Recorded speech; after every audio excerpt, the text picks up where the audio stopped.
नमस्कार, मैं अंजना और आप देख रहे हैं CNX न्यूज टॉप 10। आइए रुक करते हैं देश दुनिया की बड़ी खबरों की ओर। पीएम मोदी ने बिहार को दी 13,000 करोड़ की सौगात। प्रधानमंत्री नरेंद्र मोदी ने आज गया से बिहार के लिए 13,000 करोड़ रुपए से अधिक योजनाओं की शुरुआत की।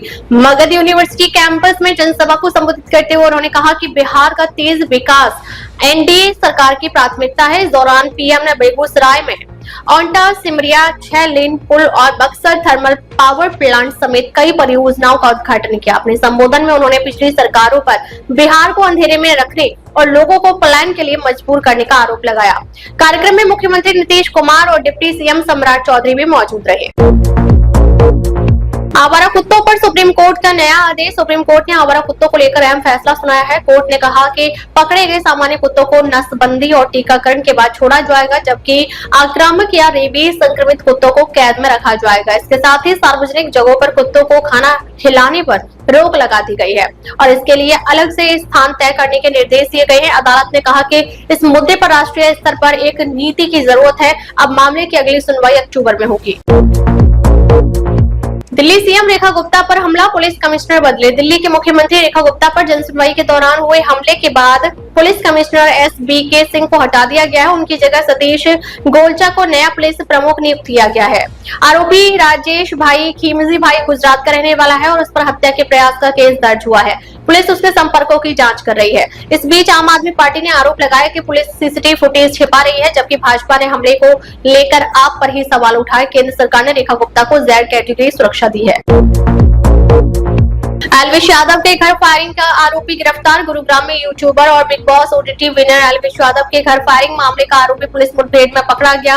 आरोपी ईशांत उर्फ ईशू गांधी फरीदाबाद में छिपा था। पुलिस घेराबंदी के दौरान उसने 4 राउंड फायरिंग की। जवाबी कार्रवाई में उसके पैर में गोली लगी और उसे गिरफ्तार कर लिया गया। फिलहाल आरोपी अस्पताल में भर्ती। बता दें कि 17 अगस्त को एल्विश यादव के घर पर 24 राउंड फायरिंग हुई थी, जिसकी जिम्मेदारी भाऊ गैंग ने सोशल मीडिया पर ली थी।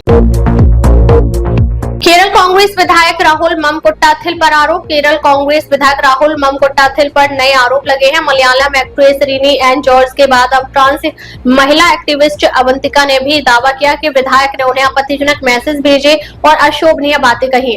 राहुल ने इन आरोपों को फर्जी बताते हुए कहा कि उन्होंने कभी कानून के खिलाफ काम नहीं किया और वे कानूनी प्रक्रिया का सामना करने को तैयार हैं। कांग्रेस ने जांच का आश्वासन दिया है, जबकि बीजेपी और CPI की युवा इकाई ने उनके इस्तीफे की मांग की है। बेंगलुरु भगदड़ पर सिद्धारमैया का बयान। कर्नाटक विधानसभा में मुख्यमंत्री सिद्धारमैया ने बेंगलुरु भगदड़ पर कहा कि इसके लिए सरकार नहीं, हालात जिम्मेदार थे। उन्होंने कहा RCB की जीत को जनता ने अपनी जीत मान लिया, जिससे भीड़ बेकाबू हो गई। इस हादसे में 11 लोगों की मौत हुई और 50 से ज्यादा लोग घायल हुए। सिद्धारमैया ने भाजपा पर पलटवार करते हुए याद दिलाया कि पिछले वर्षों में भाजपा शासित राज्यों में भी कई भगदड़ की घटनाएं हुई हैं। वहीं पुनः आयोग की रिपोर्ट में स्टेडियम और आयोजकों को जिम्मेदार ठहराते हुए सुरक्षा मानकों पर सवाल उठाए गए हैं। पत्नी और प्रेमी को पति की हत्या में उम्र कैद। बाड़मेर की ADG कोर्ट ने पति की हत्या के मामले में पत्नी और उसके प्रेमी को आजीवन कारावास और 50,000 रुपए जुर्माने की सजा सुनाई है। मामला वर्ष 2019 का है, जब दोनों ने मिलकर कुल्हाड़ी और पाइप से हत्या का शव सड़क किनारे फेंक दिया था। कोर्ट ने सुनवाई के दौरान 26 गवाहों, 30 सबूतों और करीब 400 पन्नों की चार्जशीट पर विचार किया। फैसला आने के बाद महिला को जोधपुर जेल भेज दिया गया। SI भर्ती पेपर लीक मामले में महिला कांस्टेबल गिरफ्तार। जयपुर में SI भर्ती परीक्षा 2021 पेपर लीक मामले में जयपुर ग्रामीण की स्पेशल ब्रांच में तैनात महिला कांस्टेबल राधिका सिंह को गिरफ्तार किया गया है। आरोप है कि उसने 14 लाख रुपए में पेपर खरीदा और लिखित परीक्षा पास की, लेकिन इंटरव्यू में फेल हो गई। जांच में सामने आया कि उसने लीक पेपर अपने परिचित को भी उपलब्ध कराया, जो बाद में SI बन गया। SOG अब तक इस मामले में 54 ट्रेनें SI समेत 122 आरोपियों को गिरफ्तार कर चुकी है। मनीषा हत्याकांड को लेकर झुंझुनू में विरोध प्रदर्शन। झुंझुनू में मनीषा हत्याकांड को लेकर छात्रों और गौ रक्षा दल के कार्यकर्ताओं ने जोरदार विरोध प्रदर्शन किया। गांधी चौक से कलेक्ट्रेट तक रैली निकाली गई और हरियाणा मुख्यमंत्री का पुतला अर्थी पर रखकर शव यात्रा निकाली गई। प्रदर्शनकारियों ने दोषियों की गिरफ्तारी और कड़ी कार्रवाई की मांग करते हुए नारेबाजी की। कलेक्ट्रेट पर पुतले को जलाकर विरोध जताया गया। छात्र नेताओं ने चेतावनी दी है कि जल्द गिरफ्तारी नहीं हुई तो आंदोलन तेज किया जाएगा और राजस्थान बंद जैसे बड़े कदम उठाए जाएंगे। प्रशासन ने रैली के दौरान सुरक्षा के कड़े इंतजाम किए।